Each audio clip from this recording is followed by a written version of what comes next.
Hello and welcome to another episode of Mystique Femininity. In today's episode, rounding out this season 2 will be on the topic of divine feminine community, connecting with like-minded women. The journey of embracing your divine feminine energy is extremely personal, yet it thrives in the presence of sisterhood. I look at sisterhood as a mirror, and it sometimes can be very difficult in our modern society. The notion of connecting with other women, it typically can be seen as being bitchy, that there's going to be cattiness, there's going to be this competition, this aggressiveness. But if you are listening to this podcast, I will bet you are not operating most times out of a lower vibrational energy. You are going to be focused on ascending and growing and expanding in your divine feminine, and having like-minded women that are in the same sphere can create a much different experience than the just kind of going along with the riffraff. And this is not a notion of feeling as though one is superior than their other sisters that may be operating in chaos, because all of us at some point was in whatever way that we were. But being in a community of women that are in the same focus, with the same energy, which is, we're all focused on expansion and really tapping into our divine energy and our divine path in this particular reality, can be extremely beneficial, supporting you as you grow, but you're also helping and supporting another woman in that path. Now, I will say, it can be a bit difficult, say, depending on where you live. You may be in a very hyper conservative, ultra religious type of environment, or it could be something that is completely opposite, but it's just not your jam. Or you could be somewhere super rural where there's really just not that level, and you need to be able to be in a community in which you can really embrace yourself, because that's the ultimate goal, is embracing who you are in your full authenticity versus having to put on a mask. And you may have to try out a variety of different groups to see which really feels comfortable, which group makes me feel great, and I'm able to learn, I'm able to communicate, and it's fluid. And there may be some groups that you go into thinking that this will be the perfect one, and then you'll find that you're having to mask, you're having to essentially perform. And if you feel that way, then that's a good indicator to say that that's not the group that you want to be a part of. So imagine yourself as a single candle burning brightly, beautifully, powerful on your own. But when placed among other candles, the collective glow illuminates far beyond what you could reach alone. And that is the power of community. In our modern society, there is a trend of what would be considered loneliness right now. It's kind of like a loneliness epidemic. This is multifaceted. I think the pandemic probably blew it out the water, because it was always there. I've noticed it for quite a long time. It's there, but beforehand, we could participate in such a variety of busy work activities that masked that particular element. So it was there going, I look at it like the backspace kind of scripting that's running in the course of your mind and your energy and the collective's energy. But the pandemic blew it out the water. It just broke every potential facade that was over it. And now we are really dealing and grappling with this loneliness. And it's something that's important, and being in a spiritual mindedness, the universe and the divine are all knowing, all seeing, all feeling, and being cut off from so many facets of the divine, because we are, in my view, we're like diamonds. You put a piece of diamond in some light and there's so many different facets of it. But that's just it. Like, we are pieces of the very facets, and not being able to have that collectiveness, the grouping, to learn from one another. There are experiences that you have that someone else has never had to embark on, because that wasn't why they signed up to come. And so we're not learning from one another. I'm all about having periods of time in which you are focused on you, and it's making sure that there's no other voice that you're hearing but yours and the divine's. But there's also a time in which you need to reintegrate, and that is important. And it's unfortunate in our society, many people have opted out of connection because it's just a lot. And not everybody that you encounter will be about that life of growing and blossoming. And so you have to be very mindful, very careful, somewhat demure in how you engage with the world. In this episode, we're going to explore why building your divine feminine sisterhood is essential, how to find some like-minded women who align with your spiritual path, and some practical ways to foster deep and meaningful connections. Now, why is this important? Much like the moon influences the tides, we too are moved by the energies of those around us. The divine is an interconnected force. It flourishes in unity, not isolation. Think about this. If you're in a mixture of people who are, let's say, doing things that you're trying to move away from. So if you were living a certain type of lifestyle, that's not what you're trying to be into anymore.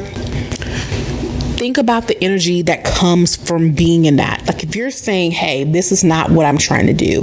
Let's say, you're trying to not drink. You're trying not to use substances. You're not trying to be out all night. You're trying to get up, go work out, meditate each day, eat healthy foods, not do stuff that's just not going to be beneficial to you, not be intimate with people who are not for you. So that energy will feel very off and uncentering, deregulating. And think about the opposite, though. If you're in an environment in which people are doing the things that you're focused on, you're focused on working out, and they are too. They're focused on their meditations and spiritual growth and learning and all the things. So are you. There's an energy that comes forth, and it helps you to continue. Because, as they say, if you want to go fast, go alone. But if you want to go far, go together. And that is where the benefit of community with like-minded women is important. As I mentioned earlier, sisterhood is like a mirror. When we engage with like-minded women, they become mirrors reflecting our strengths, the challenges, and the untapped potential. I really want to hammer here for just a second, because this goes back to the last episode, and I mentioned that if you really were doing some deep shadow work, one of the things that you will embark on is, if someone triggers you, being able to ask why. So sometimes we may see someone, so I'm going to give the example like I did in the last episode, of a really hyper attractive woman. You're a hyper attractive woman too. You may not believe it. You may not think of it yourself that way, but there we are. But let's just keep that as the example that, you see this hyper attractive woman, and for whatever reason, her presence makes you go activated. You become you're doing behaviors that you normally would never do. Like, you're surprised in how you're acting. And what activates you is the potential that you also have. Anything that you see in another person, because again, like I give the example of a diamond, that is you.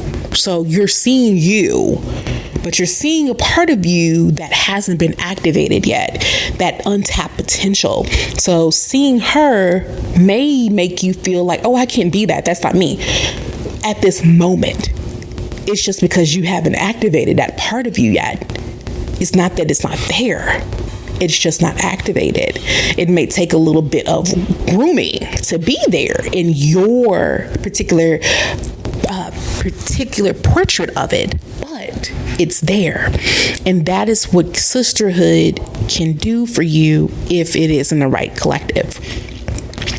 The collective goddess energy that we will thrive in is that every woman carries a unique frequency of divine wisdom. When combined, these energies can create a tapestry of insight, encouragement, and spiritual elevation. And lastly, the hope and focus and why it's essential to have this community is that there is healing through connection. True sisterhood can provide a sanctuary where vulnerability is met with love, understanding, and allowing for deep healing and self-discovery. It is a very, very important when you set out and trying to find these communities that you can feel safe. There are communities out there that may have the illusion of safety. You share, you become vulnerable, and unfortunately, they're not healthy spaces. And so then this can be utilized against you in a way that can feel very, very, very diabolical. I see this with religious organizations and have experienced that, where you become basically tethered, dependent on this community. And that is a major thing that you want to focus on, ensuring that you don't do, is to be dependent on. You need to feel good and solid within yourself, and that will make that community very strong. Because if everyone's very grounded in who they are, they're not seeking to harm. They truly are seeking to grow and to be a support. It's a very important thing.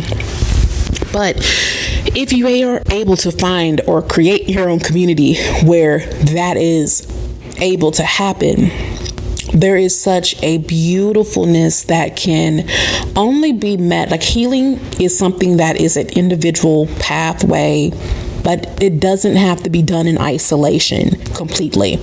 There are parts in which you must venture into for the healing process, but there's just something like being able to be heard, be seen, be felt, without judgment, without castration, without belittling, and just hear and feel and understand without coldness.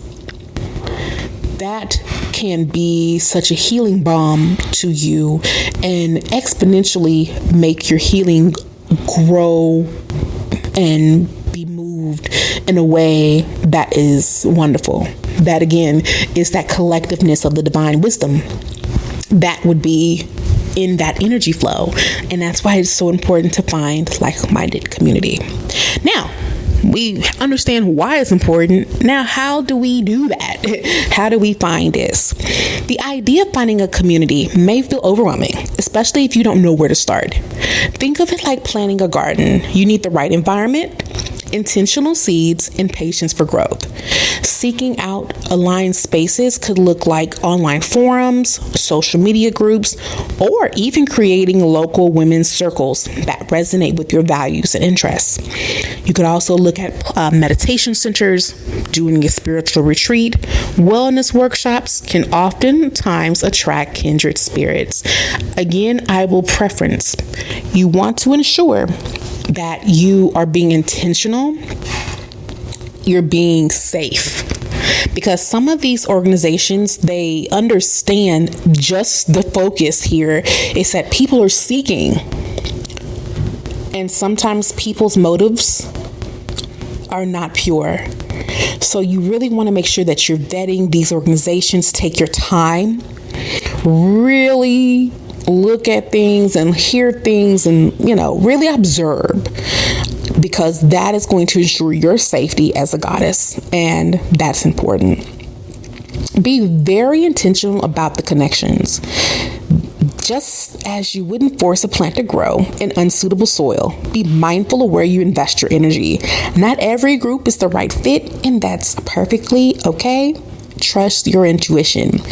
This exercise of seeking community can really help you grow your intuition and own it, because your intuition will probably start going off if it's sensing like, oh no, these people are not it. They're predators. They're trying to do some things that are not okay. They really don't sit well with me. Like, what is your initial reaction? And if you're someone who's had some hard traumas in the past, love abuse, neglect, any of those things, you also can observe yourself to see if that starts to go off. And if you're not feeling that, great. Continue to maneuver. And if that ever does pop up, own it, honor it, and really unpack it. Like, is it really me feeling this way? Like, it's, something off because of my past? Or is it like, no, this is not right for me and I need to move along? Because the worst thing that I have seen is people get swindled, start joining kind of like cults. This is how that sort of happens. And it's, you're seeking community. The motivation you may have had was but not everybody who puts out a meditation workshop is really for you. Some people are looking at it as a grift to, make money off of other people in very not savory ways. Now, another area that you can do is consider creating your own. If you struggle to find a space that feels right, or you can't find a space, because also being online sometimes can be great, sometimes it cannot be, because there is this ability with online communities that you can put on a really good facade. And for me in my life at this time, I used to be big about online communities, and now I am a bit detached from that. I am seeking in person, the ability to really connect. The time and place for me of connecting online has left, because people can be whatever they want to be online. We all know about Instagram angles. We all know those. So that also happens in these communities, and there is just a wonderfulness to be able to be amongst people in person and really be able to connect with their energy and know if it's genuine. But if you can't find, then you create, because you're a goddess. You have that ability to create. You can start small. It can be a monthly gathering. It could be a book club. It could be a casual coffee meetup with women who have shared interests. But you have that ability to do, but it's extremely important that you find. Now, the importance of sharing and supporting each other. Now, as we mentioned earlier, this collective energy can be a tapestry. Each thread is essential. When one is missing, the whole design feels incomplete. Community is the same way. Every voice, every experience, every piece of wisdom contributes to the greater whole. I continue to think of this imagery of a diamond, though, in that it's multifaceted. There's so much beauty that comes from it hitting the sun, and it's extremely cohesive. So ensuring that you have a really good community that's solid, it helps for the whole. There's also this really beautiful sacredness of storytelling and this kind of a ritualistic sense of community. The divine feminine has always been passed down through shared stories. Whether it's personal struggles, spiritual awakenings, or lessons learned, our stories become sacred offerings that inspire and uplift. When you can share your story, sometimes it will help your fellow sister in her path. She may not be there yet, so it could be something like you're sharing maybe some infertility stories. Someone could be embarking on the road of wanting to have a baby, and this could be very helpful. Or they could be in this infertility journey at the beginning where you're at the end, and you're giving them nourishment to go through that journey. And that was the path and the focus of you being here in this reality at this exact moment.